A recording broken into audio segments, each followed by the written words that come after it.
ওহ কৌশিক, আস্তে আস্তে চালা, আমি পড়ে যাবো তো। আর কত আস্তে চালাবো? আর আস্তে চালালে আর বাড়ি ফিরতে হবে না, কাল সকালে ফিরিস। আমার কথার উত্তরে সুজন আর কোনো কথা বলল না। আমি আর আমার বন্ধু সুজন আজ প্রায় 2 মাস পরে গ্রামের বাড়ি ফিরছি। আমরা খুব ভালো বন্ধু। ছোট থেকেই আমরা একসাথে বড় হয়েছি। আমরা পড়াশোনা শেষ করে শহরে চাকরি নিয়েছি। আজ মোটরসাইকেলে করে শহর থেকে গ্রামে ফিরছি। সুজন মোটরসাইকেলে চলাচল করতে একদমই পছন্দ করে না, কিন্তু আমার মোটরসাইকেলে চলাচল করতে বেশ ভালো লাগে। এই কৌশিক, বড্ড খিদে পেল যে, কটা বাজে দেখতো। আমি ঘড়ির দিকে তাকিয়ে দেখলাম, তখন রাত প্রায় 10টা বাজে। 10টা বাজে সুজন, আমারও খুব খিদে পেয়েছে রে। বাড়ি পৌঁছাতে আর 2 ঘন্টার মতো সময় লাগতে পারে। চল আমরা কিছু খেয়ে নেই বরং।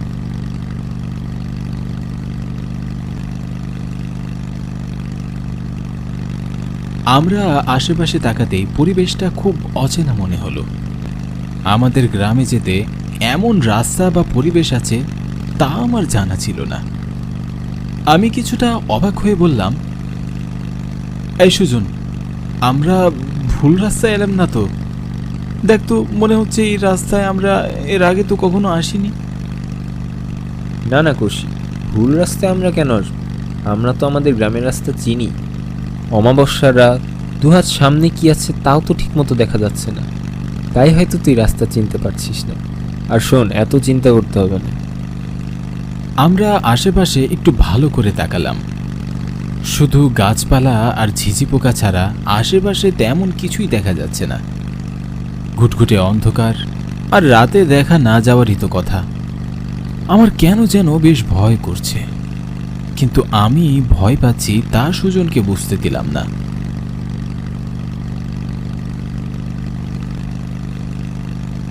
তখনই অনেকটা দূরে একটা গ্রাম্য খাবারের হোটেল আমরা দেখতে পাই। আশেপাশের পরিবেশটা ভুতুড়ে হলেও হোটেলটা বেশ জাঁকজমকপূর্ণ মনে হলো। আমি আর সুজন খুশি হয়ে গ্রাম্য খাবার হোটেলটার দিকে এগিয়ে যাই। হোটেলে আরও বেশ কয়েকজন কাস্টমার ছিলেন। ওনারা বেশ তৃপ্তি করেই খাবার খাচ্ছিল। ওনাদের দেখে মনে হলো হোটেলে অনেক ভালো খাবারের মান আছে। আমাদের দেখে হোটেল ম্যানেজার চাচা বললেন, আসুন বাবু আসুন, কি খাবেন? আমাদের এখানে খুব ভালো খাবার আছে, খুব ভালো খাবার পাওয়া যায়। আচ্ছা আচ্ছা, ঠিক আছে। কি কি খাবার আছে আপনাদের খাবার হোটেলে? আপনারা কি খেতে চান তাই বলুন বাবু, আমাদের এখানে সব ধরনের খাবার পাওয়া যায়। আমরা যা খেতে চাইবো তাই আপনি এনে দেবেন? একবার বলেই দেখুন না বাবু। বেশ, আমাদের তাহলে মোরগ পোলাও আর কোল্ড ড্রিঙ্কস দিন। আমরা হোটেল ম্যানেজারকে অর্ডার দিয়ে খাবার টেবিলে গিয়ে বসলাম। কিছুক্ষণ পর আমাদের খাবার দিয়ে গেল।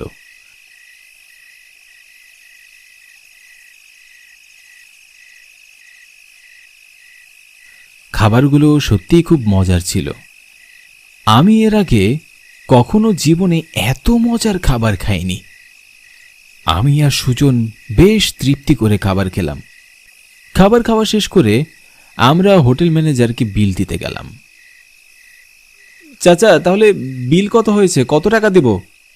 আপনাদের কোনো টাকা দিতে হবে না সাহেব। হোটেল ম্যানেজার খুব গম্ভীর হয়ে কথাটা বললেন। ম্যানেজারের কথা শুনে আমি আর সুজন দুজনই খুব অবাক হয়ে গেলাম। আমি কৌতূহলী হয়ে বললাম, টাকা দিতে হবে না? কিন্তু কেন?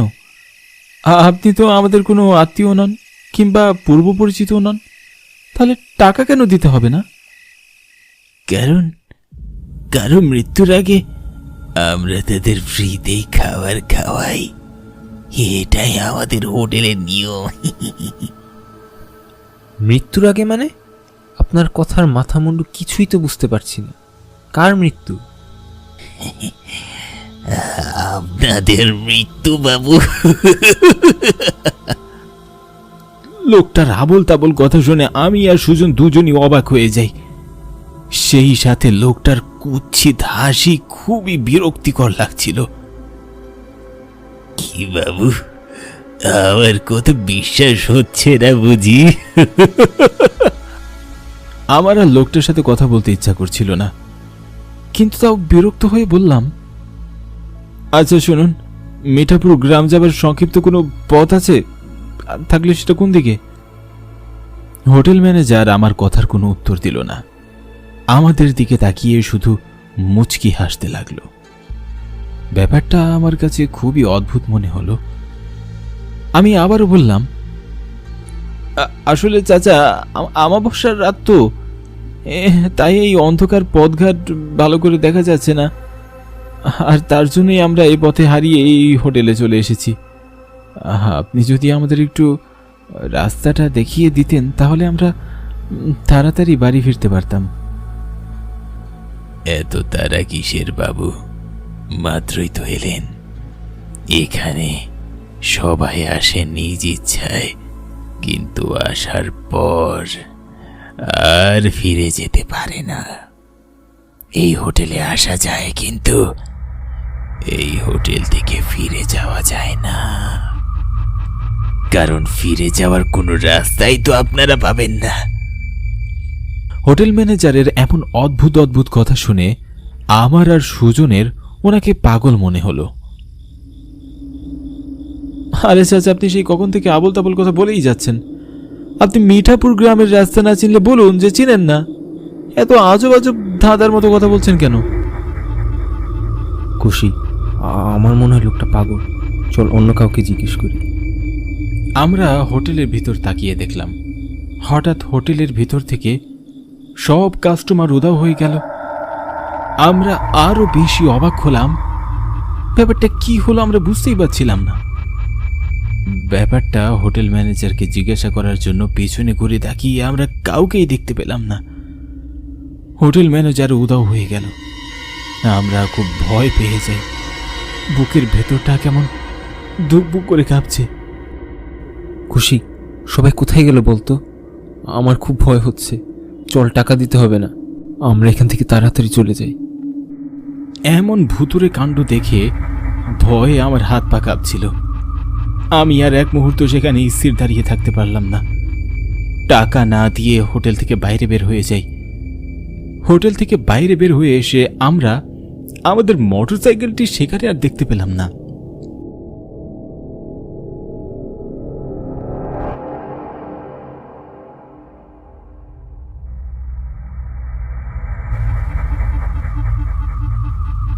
এ কি, মোটরসাইকেল কোথায় গেল?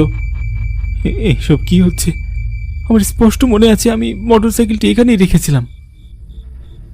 এখানে দাঁড়িয়ে থাকতে আমার খুব ভয় হচ্ছে।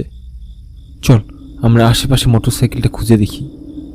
আমরা সেখানে দাঁড়িয়ে আর সময় নষ্ট না করে আশেপাশে আমাদের মোটরসাইকেলটি খুঁজতে লাগলাম, কিন্তু আমাদের মোটরসাইকেলটি খুঁজে পাচ্ছিলাম না। সময় যত যাচ্ছে আমাদের ভিতরের ভয়টা তত বেশি বাড়ছে। একটা সময় আমরা বিকট একটা হাসির শব্দ শুনতে পাই, কিন্তু আমরা আশেপাশে কাউকেই দেখতে পাই না।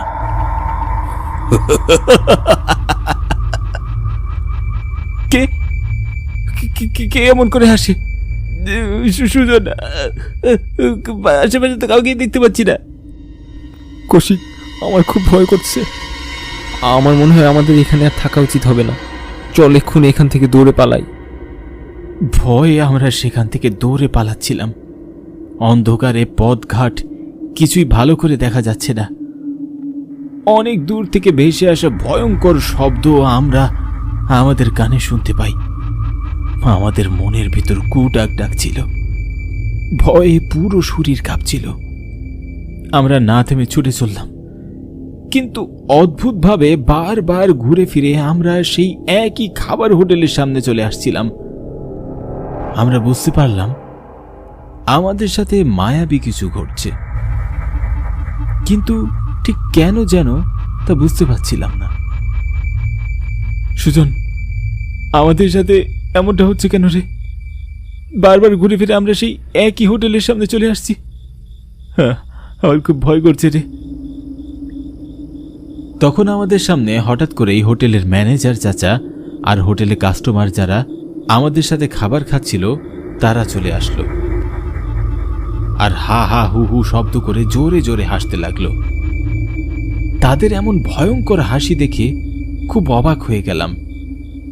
এমন করে আবার কেউ হাসে নাকি? আরে চাচা, আপনি এমন করে হাসছেন কেন? দেখছেন আমরা ভয় পাচ্ছি, তার উপর মায়া জালে আটকে গেছি। আর এমন বিপদের সময় আপনি আমাদের সাহায্য না করে হাসছেন? কারণ এই মায়াজাল গোলক দাদা সবই আমরা ছড়িয়ে রেখেছি।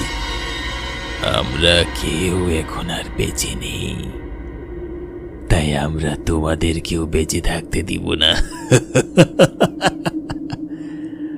আমাদের খুব পিপাসা পেয়েছে, তাই আমরা তোমাদের রক্ত চুষে খাবো। এ কথা বলেই তারা ভয়ঙ্কর প্রেতাত্মাতে পরিণত হয়। যেমন বিকট শব্দে বিশ্রী সুরে তাদের হাসি ছিল, তেমনি দেখতে তাদের প্রচণ্ড ভয়ঙ্কর ছিল। দাঁতগুলো অনেক বড় বড়, রাক্ষসের মতো ছিল। হাতের নখগুলো রক্তমাখা, দেখে মনে হচ্ছে কিছুক্ষণ আগেই ওরা কারো বুক চিরে খেয়ে এসেছে। পুরো শরীরে রক্তমাখা, আর ওদের চোখ দিয়েও রক্ত ঝরে পড়ছে। তাদের এভাবে দেখে ভয়ে সুজন জ্ঞান হারিয়ে ফেলে। আমি কি করব তা বুঝে ওঠার আগে প্রেতাত্মাগুলো আমার দিকে এগিয়ে আসছিল। ভয়ে আমার হাত পা থরথর করে কাঁপছিল। সৃষ্টিকর্তার নাম স্মরণ করা ছাড়া আমার আর কোনো উপায় ছিল না। একটা প্রেতাত্মা আমার কাছে এসে তার ধারালো নখ দিয়ে আমার গলা চেপে ধরল। তারপর আর কোনো কিছু আমার মনে নেই। পানির ঝটকা, লোকজনের ডাকাডাকি, আর সূর্যের আলোর কড়া তাপে আমরা আমাদের জ্ঞান ফিরে পাই। চোখ খুলে আমরা আমাদের চারিদিকে লোকজনের ভিড় দেখতে পেলাম। একজন লোক বলল, আরে আরে, তোমরা রাতের বেলা এই পথ দিয়ে যাতায়াত করছিলে কেন? তোমাদের কি প্রাণের ভয় নেই নাকি? তোমরা জানো না এই রাতের বেলা এই পথ দিয়ে লোকজন যাওয়া আসা করে না? কিন্তু চাচা, কেন? আজ থেকে 2 বছর আগে রাতের বেলা শর্ট সার্কিট হয়ে এই হোটেলের সকল মানুষজন মারা যায়। এরপর থেকেই হোটেলের পাশ দিয়ে কেউ আর রাতের বেলায় যাওয়া আসা করে না। আর যদিও বিশেষ কারণে যাতায়াত করে, তাহলে যাবার পথে এখানে একটি প্রণাম করতে হয়। যারা প্রণাম করে না তাদেরকে বিভিন্নভাবে ভয় দেখানো হয়, আর যারা প্রণাম দেয় তাদের কিচ্ছু হয় না। তারপর আমরা ভালো করে লক্ষ্য করে দেখলাম সেখানে কোনো হোটেল নেই। তারপর আমরা বাড়ি ফিরে যাই এবং আমরা আর কখনোই সে পথ দিয়ে যাতায়াত করিনি।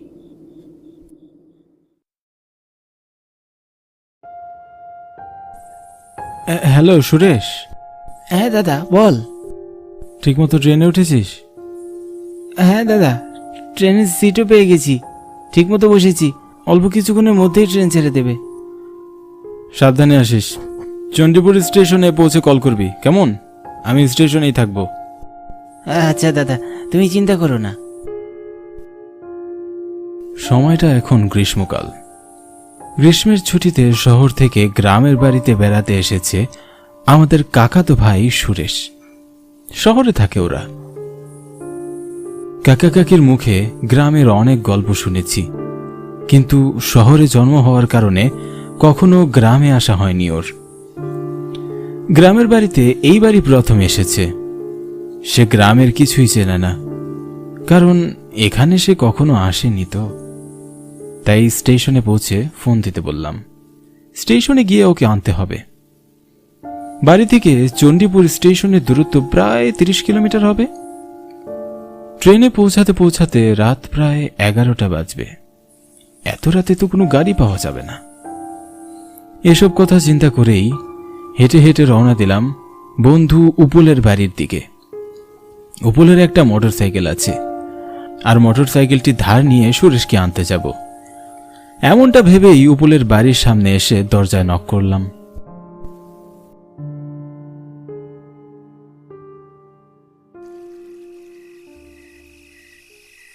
উপল, উপল, কিরে বাড়ি আছিস? আমার গলার আওয়াজ পেয়ে উপল দরজা খুলে বাইরে বের হয়ে গেল। কিরে, তুই এত রাতে কি মনে করে? বন্ধু, একটু দরকারে এসেছি। কি দরকার বল। শহর থেকে আজ রাতে আমার কাকাতো ভাই আসছে, রাতে এই চণ্ডীপুর স্টেশনে যাবে, ওকেই আনতে হবে। কিন্তু এত রাতে তো বাইরে কোনো গাড়ি পাবো না। তুই যদি তোর মোটর সাইকেলটা দিতিস অনেক উপকার হতো রে। আরে মোটর সাইকেল নিবি, এ আবার আমতা করে বলার কি আছে? আমি ভাবলাম তুই কি নাকি বলবি। এত রাতে যাবি? হ্যাঁ, তুই চিন্তা করিস না, সকাল হলে আমি তোর বাড়ি পৌঁছে দেব, ঠিক আছে? আরে আমি ওসব কথা ভাবছি না, আমি ভাবছিলাম মোটর সাইকেলটির একটু সমস্যা হয়েছে, মাঝে মধ্যে স্টার্ট বন্ধ হয়ে যাচ্ছে, এরপর আর স্টার্ট নিতে চায় না। আজ শহরে নিয়ে গেছিলাম সারাতে, কিন্তু মানি ব্যাগটা বললো অনেক সময় লাগবে। এখন আমার সময় ছিল না বলেই না সেরেই চলে এসেছি। তুই চালাতে পারবি তো? এত রাতে আর কোনো গাড়ি পাবো না, বুঝেছিস? বুঝতেই তো পারছিস গ্রামের স্টেশন। এখন যেভাবেই হোক মোটর সাইকেলটা আমাকে নিতেই হবে রে। তুই চিন্তা করিস না, আমি যে কোনোভাবে ম্যানেজ করে নেব। আচ্ছা, তাহলে তুই দাঁড়া, আমি চাবিটা নিয়ে আসছি।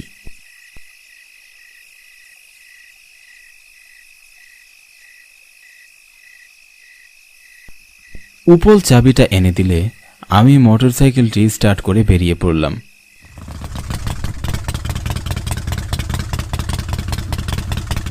ঘড়িতে এখন সময় 10টা বাজে। এখন বেরোলেও সময়ের আগে স্টেশনে পৌঁছে যেতে পারবো। প্রথমত বাইকটি স্টার্ট ভালোই হলো, তবে জানি না পথের মধ্যে আবার কি হয়। ভালোই সুরেশকে নিয়ে বাড়ি পৌঁছাতে পারলেই বাঁচা যায়। আজ চারিদিকের এমন অন্ধকার পরিবেশ দেখে মনে হচ্ছে আমাবস্যা। ঘুটঘুটে অন্ধকার, আকাশে কোনো চাঁদ বা কোনো তারার দেখা নেই। নিশি কালো অন্ধকারের মাঝে শুধু ঝিঝি পোকার ডাক কানে ভেসে আসছে। কেন জানি মনের মধ্যে এক অজানা ভয় কাজ করছে। হয়তো উপলের কথায় মনের মধ্যে ভয়টা আরো বেশি কাজ করছে। যদি স্টার্ট বন্ধ হয়ে যায় তখন কি হবে? তবে সে যাই হোক, মোটর সাইকেল চালাতে আমার বেশ ভালোই লাগছে। কবে যে মোটর সাইকেল কেনার শখটা পূরণ করতে পারবো ভগবানই জানেন। নির্জন এই পথে মোটর সাইকেল চালাতে আরো বেশি মজা। পুরোটা রাস্তা একদম ফাঁকা, তার মধ্যে ঠান্ডা হাওয়া লেগে মনের মধ্যে এক সুন্দর অনুভূতি হচ্ছে। সত্যি, শহরের লোকজন হয়তো শুধু টিভিতেই দেখবে গ্রাম কি, আর ছেলেমেয়েরা বই পড়ে সীমাবদ্ধ থাকবে, কিন্তু নিজের চোখে না দেখে সেটা কখনো বুঝতেই পারবে না। রাতের বেলা গ্রামের এই শীতল হাওয়া মনকে প্রফুল্ল করে তুলছে। অন্ধকার এই নির্জন রাতে ঝিঝি পোকার সাথে নিজেরও গান গাইতে ইচ্ছে হচ্ছিল, তাই তো নিজের পছন্দের একটি গান ধরলাম।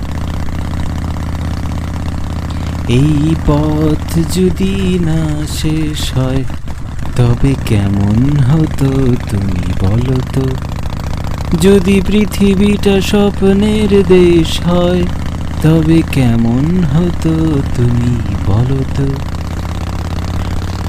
পছন্দের গানটির সুর গলা থেকে শেষ হতে না হতেই আমার মোটর সাইকেলটি তার ভুট ভুট গানটি বন্ধ করে একটি শ্মশানের পাশে দাঁড়িয়ে পড়ল।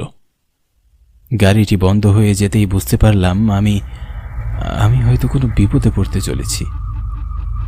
এরপরে আমি লাগাতার বাইকটি স্টার্ট করার চেষ্টা করতে লাগলাম, কিন্তু সফল হতে পারছিলাম না। একসময় ক্লান্ত হয়ে শরীর দিয়ে ঘাম ঝরতে লাগলো। সুরেশের জন্য বেশ চিন্তা হচ্ছে, বেচারা একদম নতুন, এই গ্রামের পথঘাট কোনো কিছুই চেনে না। সে নির্জন স্টেশনে কারো দেখাও মিলবে না, সে জানতে পারবে না বাড়ির ঠিকানা। এসব চিন্তা করতে করতে যেন আমার মাথা আর কাজ করছিল না। এতটা পথ আসলাম, একটি মানুষও চোখে পড়ল না। আশেপাশে তো কোনো ঘর বাড়ি বা দোকানপাটও নেই, চারিদিকে অন্ধকার। এই নির্জন রাতে এখন গাড়ি ঠিক করব কোথায়? সময় মতো আমাকে স্টেশনেও পৌঁছাতে হবে। আর আশেপাশে শ্মশানের দিকে চোখ পড়তেই বুকের মধ্যে ছ্যাদ করে উঠছে। তাই সেখানে আর দেরি না করে বাইকটি ঠেলিয়ে নিয়ে সামনের দিকে এগোতে লাগলাম।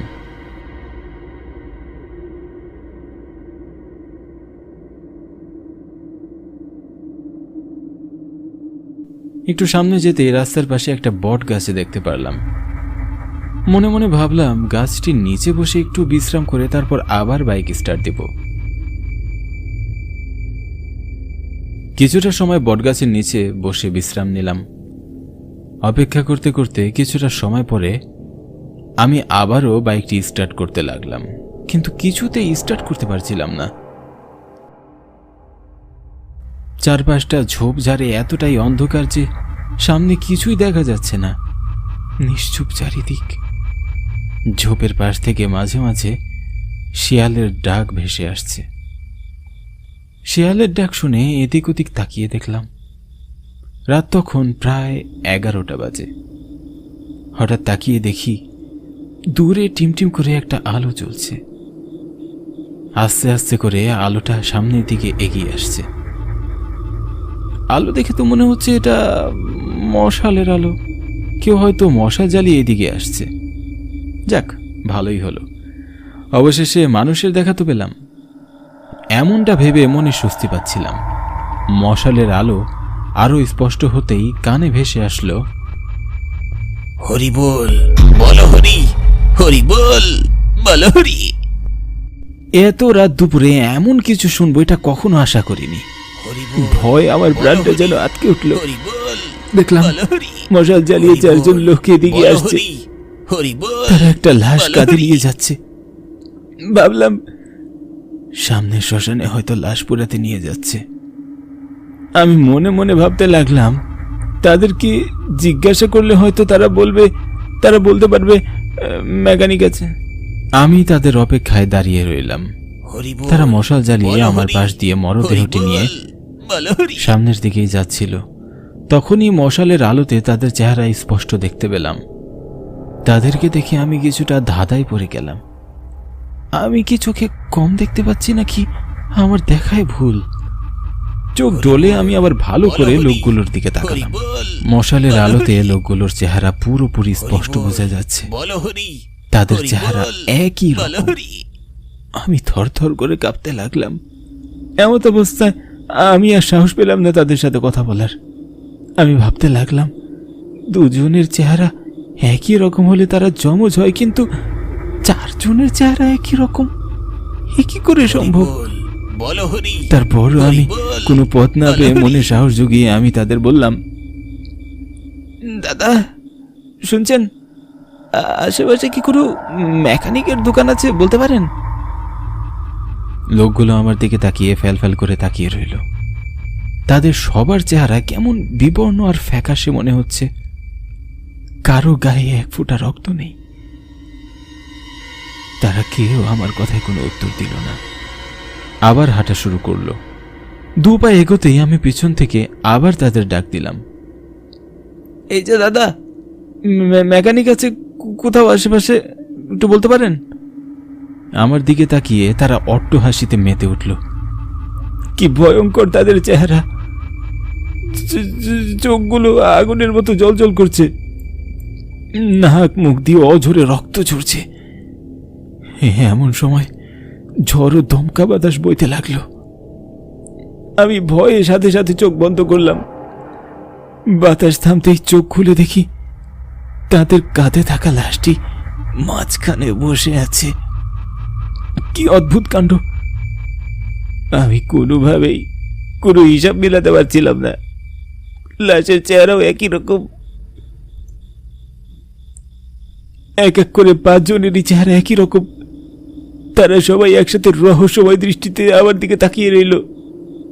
তাদের মধ্য থেকে একজন বলে উঠল, কি দেখছিস এমন করে?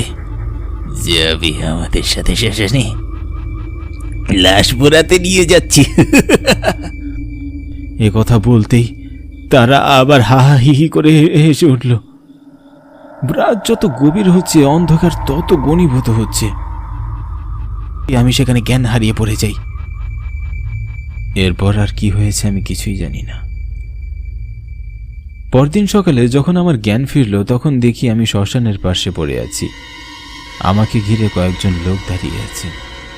আমি উঠে বসলাম।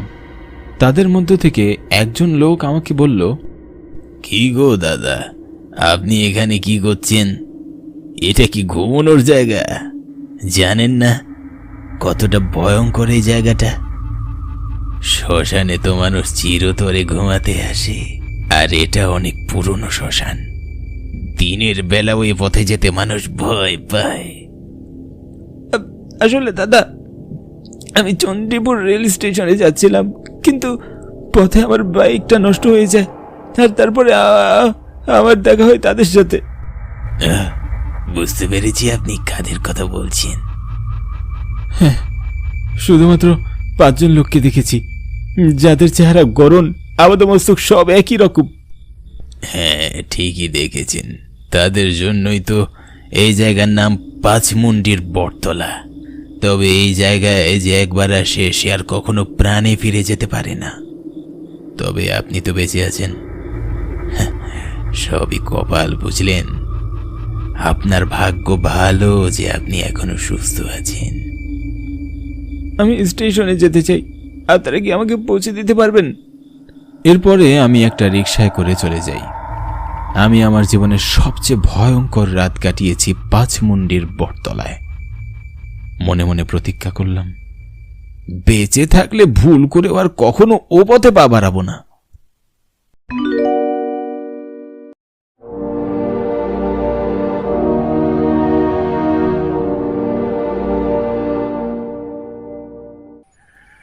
শীতের এক সন্ধ্যা, কয়েকজন চায়ের দোকানে বসে আড্ডা দিচ্ছে। চারিদিকে কুয়াশা হালকা চাদরে ঢেকে রেখেছে। চারিপাশে খেজুরের গাছ, আর তার পিছনে সর্ষের ক্ষেত। অন্ধকার ঘনীভূত, মাঝে মাঝে দূর থেকে নিজের গন্তব্যে চলা ট্রেনের হর্ন রাতের নীরবতাকে কিছু সময়ের জন্য ভেঙে দিচ্ছে। উফ, এবার বেশ জাঁকিয়ে ঠান্ডা পড়েছে, হাত পা জমে যাচ্ছে যেন। ও নগেনদা, সবার জন্য খেজুরের চা বানাও। এই তো চা বসাচ্ছি। তো তাপস, আজ কোনো সত্য ঘটনা হবে নাকি তোমার জীবনের অভিজ্ঞতার? দীর্ঘ 65 বছরের জীবনে তো ভালো খারাপ সবই অভিজ্ঞতা রয়েছে। তাপস আরও কিছু বলতে যাচ্ছিল, তখনই আসলাম চায়ের দোকানে চাদর মুড়ি দিয়ে ঢুকলো। এ কি আসলাম, আজকে আড্ডাতে আসতে এত দেরি হলো কেন? আড্ডা তো সেই কখন শুরু হয়ে গেছে। আজকে তো ভাবছিলাম হাসবই না, কিন্তু বাড়িতে থেকেও যেন হাড় ও দম বন্ধ লাগছিল। তাই ভাবলাম তোমাদের সাথে কথা বলে যদি একটু ভালো লাগে। তোমার গলাটা অমন ভারী লাগছে কেন? শরীর ভালো আছে তো? আমার বাড়ির পাশের বন্ধু রহমতের ছেলেটা হঠাৎ করে অজানা জ্বরে মারা গেছে। সত্যি খুব বাজে খবর। খারাপ তো বটেই, ছেলেটার মাত্র 12 বছর বয়স। এত অল্প বয়সেই আল্লাহকে নিজের কাছে ডেকে নিল। রহমত তো একেবারে ভেঙে পড়েছে, চোখে দেখা যাচ্ছে না। এই তো বিকেলের দিকে গিয়ে কবর দিয়ে এলাম। বাবার চোখের সামনে ছেলের মৃত্যু যে কতটা যন্ত্রণাদায়ক, উফ, আর কি বলবো। যাই হোক, নিজে ঠিক হওয়া আসলাম। তোমার শরীর খারাপ হলে আবার তোমার পরিবার কষ্ট পাবে। হ্যাঁ, ওদের মুখের দিকে তাকিয়েই তো নিজেকে শক্ত করার চেষ্টা করছি। তাপস একভাবে কিছু সময় আসলামের দিকে তাকিয়ে থাকে, তারপর বলে, এ তো ভীষণ খারাপ খবর। ছেলেকে হারানোর কষ্টটা যে একটি পিতার কাছে কতটা, তা আমার জীবনে নিজের চোখে দেখা অভিজ্ঞতা দিয়ে বলতে পারি। তোমার জীবনে আরও একটা অভিজ্ঞতা? আচ্ছা বলো তাহলে। তাপস বাইরের গাঢ় অন্ধকারের দিকে কিছু সময় তাকিয়ে থাকার পর বেশ কিছু বছর আগে ঘটে যাওয়া ঘটনাটি স্মৃতির পাতা থেকে খুঁজে বের করে গুছিয়ে নিয়ে বলতে শুরু করে। তখন আমি নরেনগঞ্জে একটা অফিসে কাজ করি। বয়স তখন 23 বছরের মতো হবে। নরেনগঞ্জ অঞ্চল ছিল আসামের কাছাকাছি, গ্রাম্য এলাকায় বলা চলে। হঠাৎ একদিন একটা চিঠি হাতে পেলাম। চিঠিটা খুলে দেখি বড় মামার কাছ থেকে এসেছে।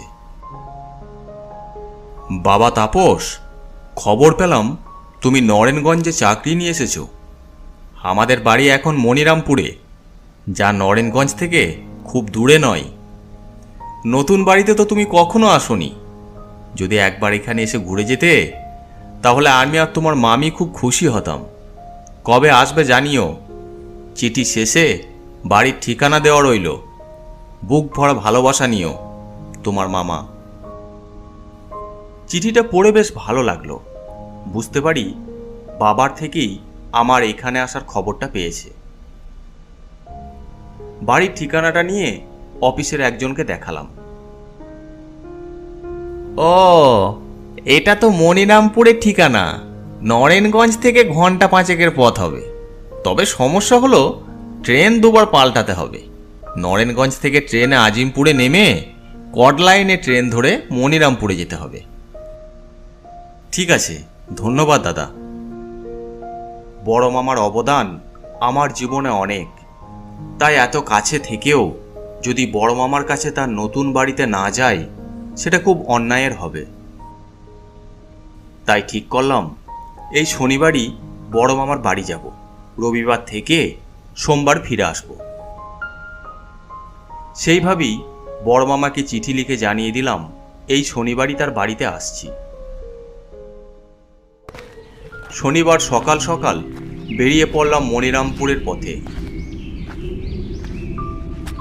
শীতের সকালে ফুরফুরে আমেজে বেশ ভালোই লাগছে।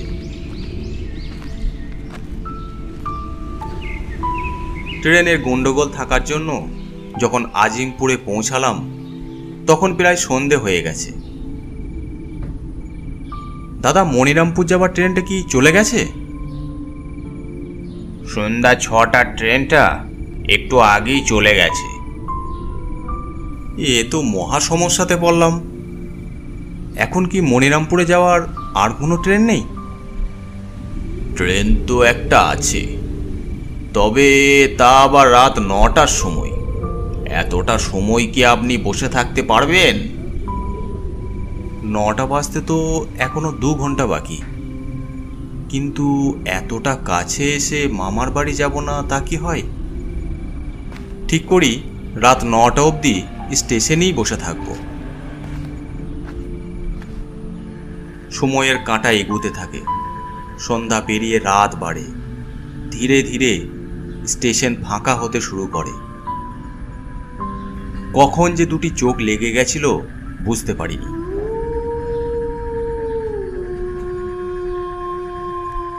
ট্রেন এসে গেছে তো, যাবেন না? ধড়মড় করে উঠে দেখি আমার একদম পাশে চাদর মুড়ি দিয়ে একটা লোক। আপনি কে? সেসব কথা পরে হবে। এখন দেখুন ট্রেন ঢুকছে। এটাই কিন্তু আজকে শেষ ট্রেন। এটা মিস হয়ে গেলে সারা রাত কিন্তু স্টেশনে বসে থাকতে হবে।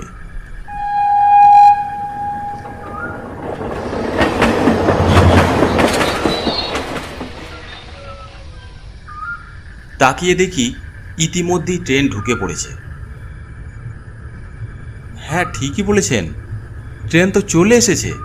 ধন্যবাদ আপনাকে। আমাকে? এ কি, লোকটা কোথায় গেল? আশেপাশে তাকিয়ে দেখলাম লোকটি উধাও। অবাক কাণ্ড। সময় আর নষ্ট না করে ট্রেনে গিয়ে উঠে পড়লাম। ট্রেনের কামরাতে উঠে দেখি কেউ কোথাও নেই। আমি একেবারে পুরো একা।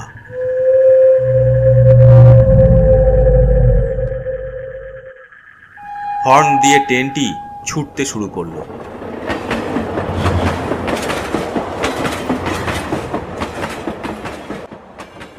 বাইরে থেকে আসা শীতের রাতের কনকনে হাওয়া শরীরটাকে নিমেষে ঝাঁকুনি দিয়ে গেল।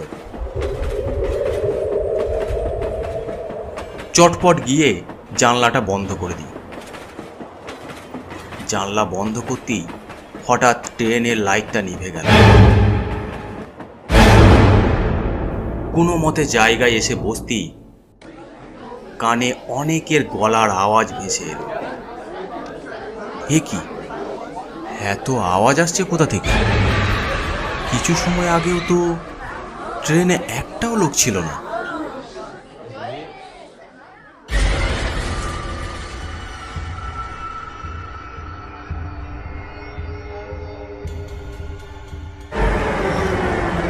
হঠাৎ ট্রেনের ভিতর আলো জ্বলে ওঠে।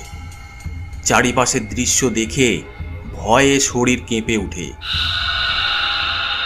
কিছু ভয়ঙ্কর চেহারা আমার দিকে হাত বাড়িয়ে আছে।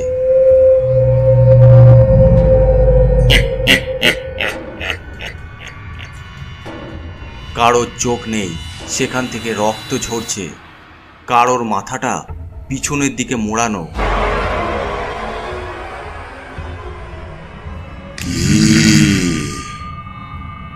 আমাদের সাথে যাবেন না?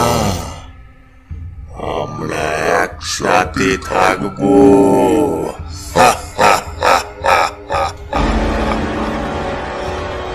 এসব কি হচ্ছে?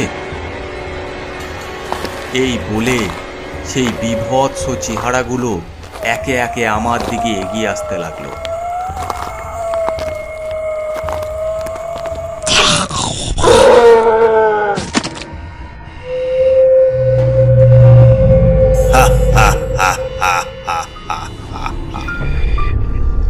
না না, ছেড়ে দাও, ছেড়ে দাও আমাকে। না না, আমি মরতে চাই না। না, ছেড়ে দাও, ছেড়ে দাও আমাকে। তখনই কেউ সজোরে ধাক্কা দিয়ে আমাকে বাইরে ছুড়ে দিল। না না, আমি মরতে চাই না। না, ছেড়ে দাও, ছেড়ে দাও আমাকে। আরে আপনার কিছু হয়নি, জেগে উঠুন। চোখ খুলে দেখি আমি এখনো বেঁচে আছি আর স্বপ্ন দেখছিলাম।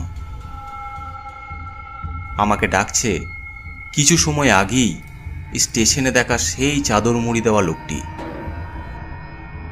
ট্রেনের কামরা এখনো ফাঁকা, কিন্তু কখন যে এই লোকটি ট্রেনের কামরায় উঠেছিল লক্ষ্যই করিনি। আপনি মনিরামপুরে যাবেন তো? এর পরের স্টেশনই তো মনিরামপুর। আমি মনিরামপুরে নামবো সেটা আপনি জানলেন কি করে? আপনি টিকিট কাউন্টারে বলছিলেন, তখনই শুনেছি। ঠিক এমন সময় একবার কিছু সময়ের জন্য লোকটির চোখের দিকে নজর পড়তেই মনে হলো চোখ দুটো পুরো সাদা। অন্ধকারে আরও স্পষ্ট দেখা গেল। চলুন, বসে রইলেন কেন?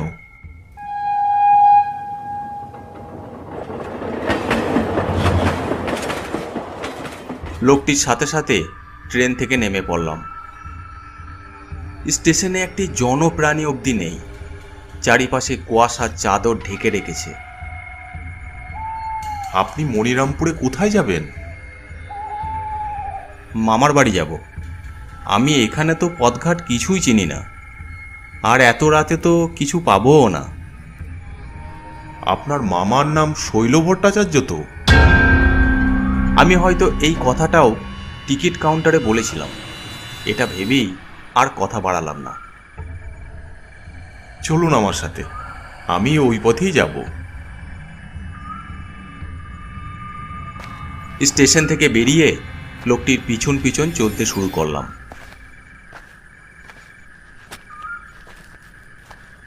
কিছুটা এগুতেই হঠাৎ ঝিরঝির করে বৃষ্টি শুরু হলো।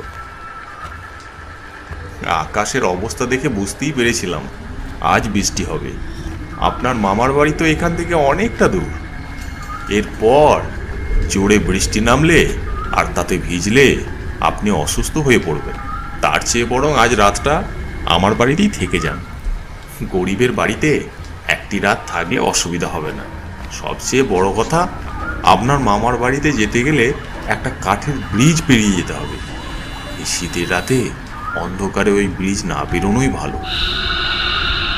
তা তো ঠিকই বলেছেন, আমি যেখানে পথঘাট কিছুই চিনি না, তার মধ্যেই এই শীতের রাতে আবার বৃষ্টি নামলে বিপদে পড়তে পারি। এরপর আমি সেই লোকটির সাথেই ওনার বাড়ির দিকে এগিয়ে চললাম। এর মধ্যেই বেশ জোরে হাওয়া দিতে শুরু করে। কিছু সময় চলার পর একটা কবরস্থানের কাছাকাছি এসে উপস্থিত হলাম। এ কি, আমরা এখানে এলাম কেন? আমি তো এখানেই থাকি, কবরস্থানের পেছনেই আমার বাড়ি। ভয় পাবেন না, আপনার কোনো বিপদ হবে না। লোকটির কথায় যেন একটা জোর ছিল। খুব আপনজন যেমনভাবে বলে, ওনার কথার ধরনটা ঠিক তেমনই। কবরস্থানের মধ্যে দিয়ে এগিয়ে চললাম। এদিকে ওদিকে ছড়িয়ে নতুন পুরনো অনেক কবর। কবরের নিচে থাকা সবাই যেন এই রাতে আমাদেরকেই দেখছে।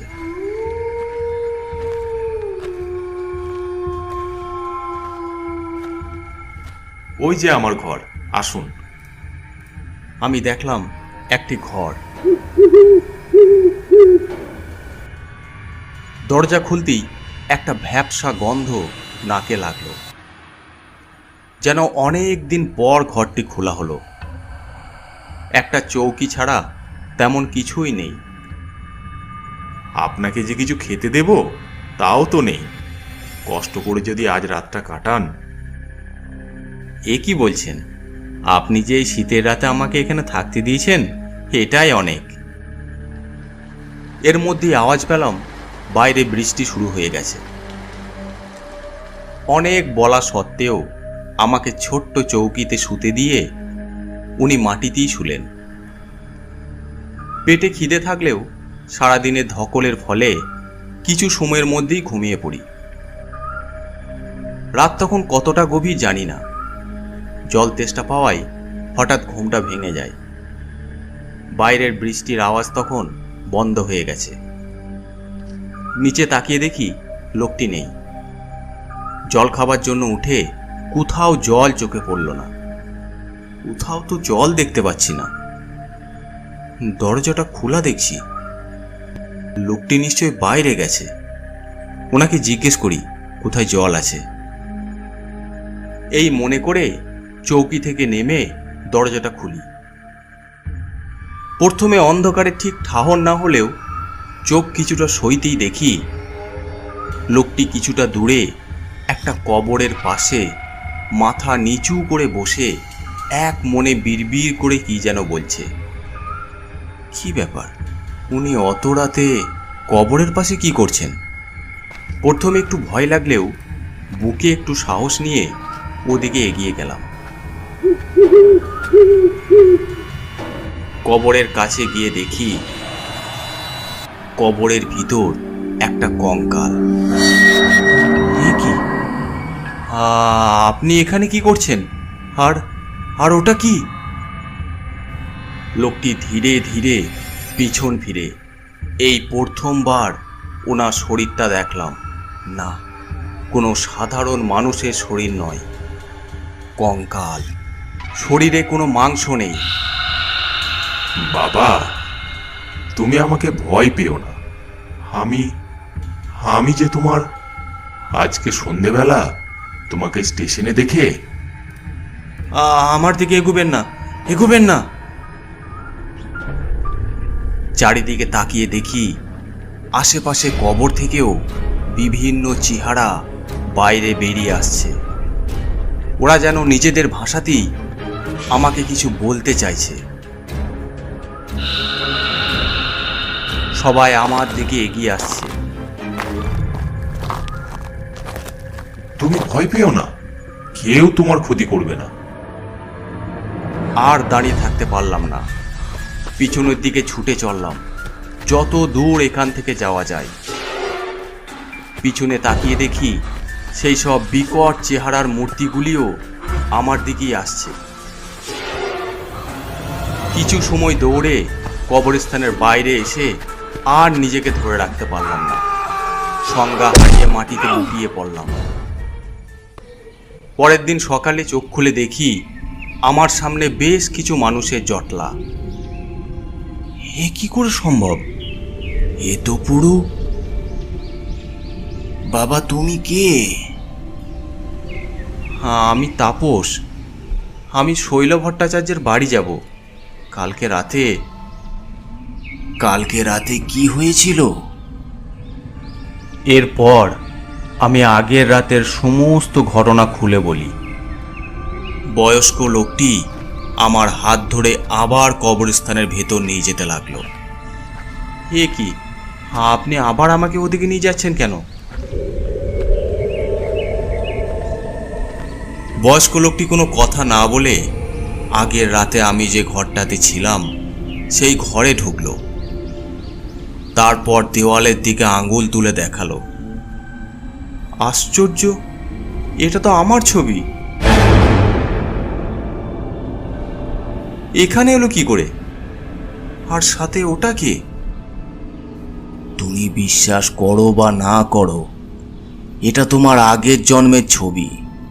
আর পাশে যে রয়েছে সেটা তোমার বাবা, যার সাথে কালকে রাতে তোমার দেখা হয়েছে। আজ থেকে 22 বছর আগে রহিম এই বাড়িতেই থাকতো। কবর দেওয়া ছিল তার কাজ। তার একমাত্র ছেলে আব্দুল আজিমপুরে ট্রেন অ্যাক্সিডেন্টে মারা যায়। নিজের হাতে ওই যে ওখানে কবর দিয়েছিল। একমাত্র ছেলে হারানোর শোকে মাস 6 মধ্যেই এই ঘরেই রহিমও মারা যায়।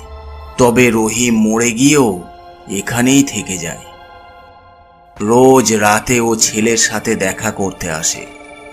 কবরস্থানে রাতে কেউ এলে ওকে দেখা যায়, তবে ও কারও ক্ষতি করে না। আজও তাই ওর বাড়ি এখানেই আছে। আর আজিমপুরেই যেখানে ওর ছেলে মারা গেছিল সেখানেই তোমাকে দেখে এখানে নিয়ে আসে।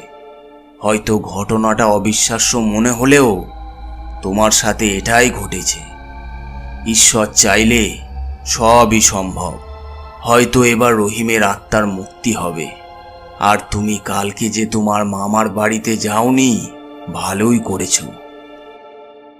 তোমার মামার বাড়িতে যাওয়ার মাঝে যে কাঠের পুলটা পড়ে সেটা কালকে রাতের বৃষ্টিতে ভেঙে পড়েছে। আমি বয়স্ক লোকটির কথা কেবল অবাক হয়ে শুনছিলাম। কথা বলার কোনো ভাষা ছিল না। আচ্ছা, ওনার কবরটা কোথায়? বয়স্ক লোকটি আঙ্গুল দিয়ে দেখিয়ে দেয়। ওই যে ওখানে। আমি কবরের কাছে গিয়ে শ্রদ্ধা জ্ঞাপন করি। বুঝতে পারি পিতা আর তার সন্তানের সম্পর্ক কতটা গভীর, যা মৃত্যুর পরেও থেকে যায়।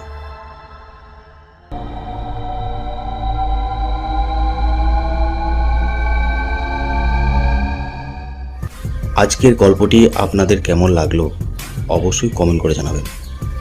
আর যদি ভালো লেগে থাকে অবশ্যই চ্যানেলটি সাবস্ক্রাইব করে দেবেন। আর আপনারা যারা গল্প পাঠাতে চান আমাদের ফেসবুক পেজে ইনবক্স করে পাঠাতে পারেন, অথবা আমাদেরকে মেল করতে পারেন। এছাড়াও আমাদের ইনস্টাগ্রাম আইডি আছে, আপনারা ফলো করে নিতে পারেন।